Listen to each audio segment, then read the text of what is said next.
Assalamualaikum warahmatullahi wabarakatuh. Saya Siti Herani dari Prodi S1 Gizi tingkat 1 Stikes Mitra Keluarga. Pada kesempatan kali ini, saya akan mempraktikkan ilmu bahan pangan mengenai kacang-kacangan. Sebelum mulai praktikum, ada baiknya mencuci tangan terlebih dahulu.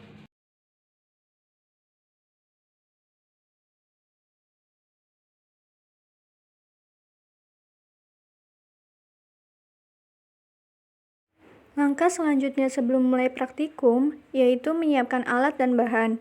Alat-alat yang digunakan yaitu ada timbangan, penggaris, teflon, panci, samsi, centong sayur, sendok, gelas takar, gelas belimbing, 5 mangkok, dan 3 piring.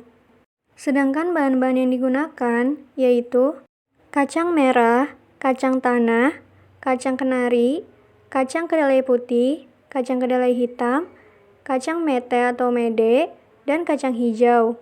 Selanjutnya, langkah-langkahnya yaitu timbang 100 gram kacang merah.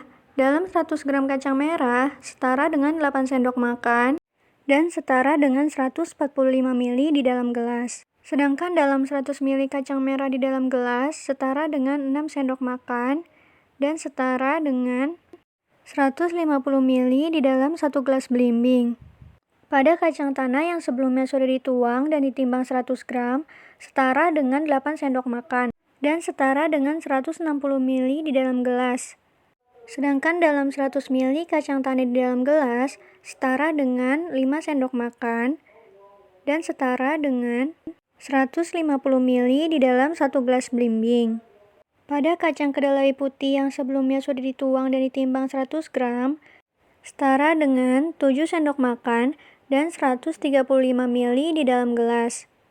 Sedangkan dalam 100 ml kacang kedelai putih di dalam gelas, setara dengan 6 sendok makan dan setara dengan 155 ml di dalam 1 gelas belimbing.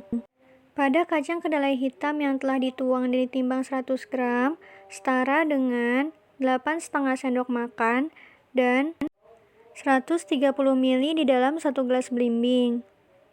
Sedangkan dalam 100 ml kacang kedelai hitam di dalam gelas setara dengan 6,5 sendok makan dan setara dengan 160 ml dalam 1 gelas belimbing. Pada kacang kenari yang sebelumnya sudah dituang dan ditimbang 100 gram setara dengan 9 sendok makan dan setara dengan 200 ml di dalam gelas.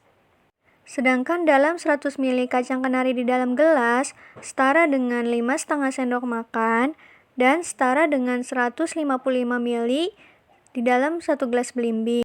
Sedangkan pada kacang mete atau kacang mede yang sebelumnya sudah dituang dan ditimbang 100 gram setara dengan 7 sendok makan dan setara dengan 200 ml di dalam gelas. Pada kacang mete atau mede dalam 100 ml di dalam gelas setara dengan 3,5 sendok makan dan setara dengan 150 ml dalam 1 gelas belimbing. Pada kacang hijau yang sebelumnya sudah dituang dan ditimbang 100 gram setara dengan 8,5 sendok makan dan setara dengan 120 ml di dalam gelas. Sedangkan dalam 100 ml kacang hijau di dalam gelas setara dengan 6,5 sendok makan dan setara dengan 150 ml dalam 1 gelas belimbing. Selanjutnya, ukur panjang, lebar, serta diameter pada masing-masing kacang. Serta amati ada atau tidaknya kotoran atau kerusakan pada kacang. Jika memang ada, maka hitung persen kotoran serta persen kerusakan kacang tersebut. Pada kacang merah memiliki panjang 1,9 cm, lebar 0,9 cm, dan memiliki diameter 0,5 cm. Lalu, pada kacang merah tidak ditemukan adanya kotoran, hanya ditemukan adanya kerusakan. Maka dari itu, kacang merah memiliki 0% kotoran dan setelah kerusakannya dipisahkan untuk ditimbang, lalu setelah dihitung, kacang merah memiliki 4% kerusakan. Pada kacang tanah memiliki panjang 1,7 cm, lebar 0,8 cm, dan berdiameter 0,8 cm. Lalu, pada kacang tanah tidak ditemukan adanya kotoran, hanya ditemukan adanya kerusakan. Maka dari itu, kacang tanah memiliki 0% kotoran. Dan setelah kerusakannya dipisahkan untuk ditimbang, lalu dihitung, kacang tanah memiliki persen kerusakan 3%. Pada kacang kedelai putih memiliki panjang 0,7 cm, lebar 0,5 cm, dan berdiameter 0,6 cm. Lalu, pada kacang kedelai putih tidak ditemukan adanya kotoran, hanya ditemukan adanya kerusakan. Maka dari itu, kacang kedelai putih memiliki 0% kotoran. Dan setelah kerusakannya dipisahkan untuk ditimbang, lalu dihitung, kacang kedelai putih memiliki persen kotoran 8%. Pada kacang kedelai hitam memiliki panjang 0,7 cm, lebar 0,6 cm, dan berdiameter 0,5 cm. Lalu, pada kacang kedelai hitam tidak ditemukan adanya kotoran serta tidak ditemukan adanya kerusakan. Maka dari itu, kacang kedelai hitam memiliki 0% kotoran serta 0% kerusakan. Pada kacang kenari memiliki panjang 2,1 cm, lebar 1,1 cm, dan berdiameter 0,6 cm. Lalu, pada kacang kenari tidak ditemukan adanya kotoran, hanya ditemukan adanya kerusakan. Maka dari itu, kacang kenari memiliki 0% kotoran. Dan setelah kerusakannya dipisahkan untuk ditimbang, lalu dihitung, kacang kenari memiliki persen kerusakan yaitu 22%. Pada kacang mete atau mede memiliki panjang 2,7 cm, lebar 1 cm, dan memiliki diameter 1 cm. Lalu, pada kacang mete atau mede tidak ditemukan adanya kotoran, hanya ditemukan adanya kerusakan. Maka dari itu, kacang mete atau mede memiliki 0% kotoran. Dan setelah kerusakannya dipisahkan untuk ditimbang, lalu dihitung, kacang mete memiliki persen kotoran sebanyak 23%. Pada kacang hijau memiliki panjang 0,6 cm, lebar 0,3 cm, dan berdiameter 0,4 cm. Sama seperti kacang kedelai hitam, pada kacang hijau juga tidak ditemukan adanya kotoran atau adanya kerusakan. Maka dari itu, kacang hijau memiliki persen kotoran sebanyak 0% dan persen kerusakan sebanyak 0%. Langkah terakhir yaitu sangrai kacang kenari dan kacang mete atau mede, serta rebus kacang merah, kacang tanah, kacang kedelai putih, kacang kedelai hitam, dan kacang hijau. Lalu, amati rasanya, aroma, tekstur, serta ada atau tidaknya perubahan warna. Sangrai kacang kenari dengan api kecil hingga berwarna kecoklatan. Setelah berwarna kecoklatan, angkat dan taruh kacang kenari di atas wadah yang telah disiapkan.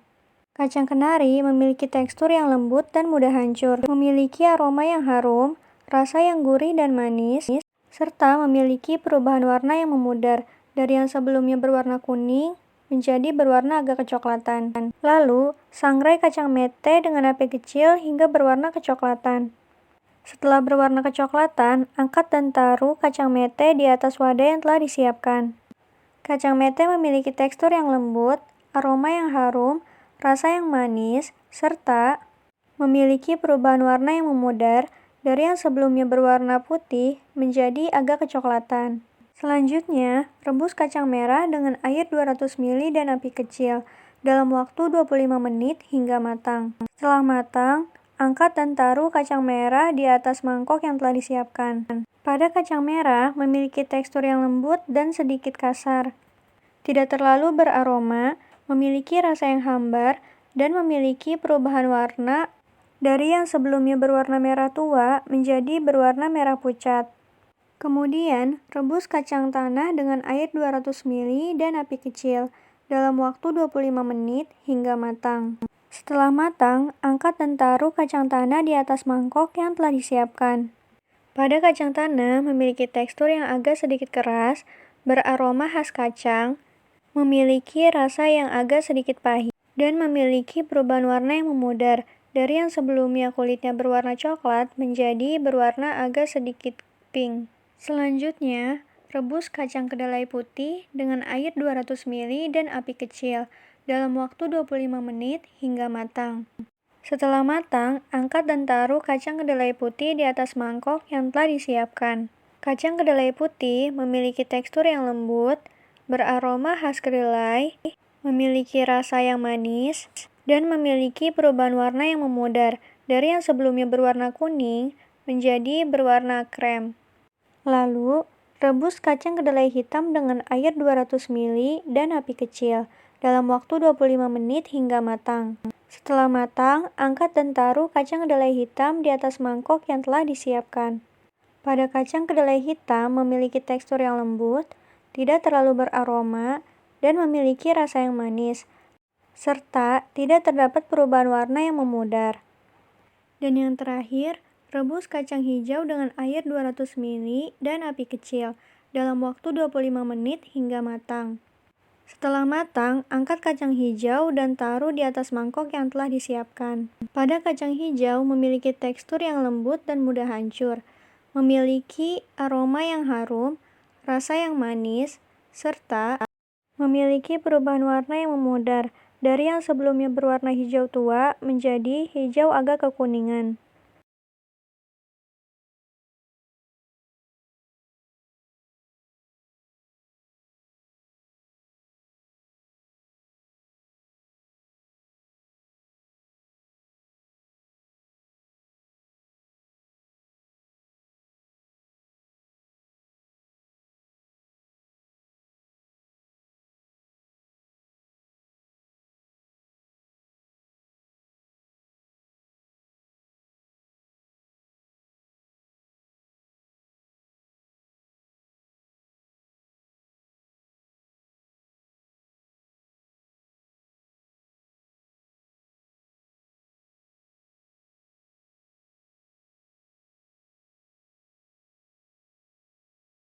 Sekian video praktikum yang dapat saya lakukan. Kurang lebihnya mohon maaf. Wassalamualaikum warahmatullahi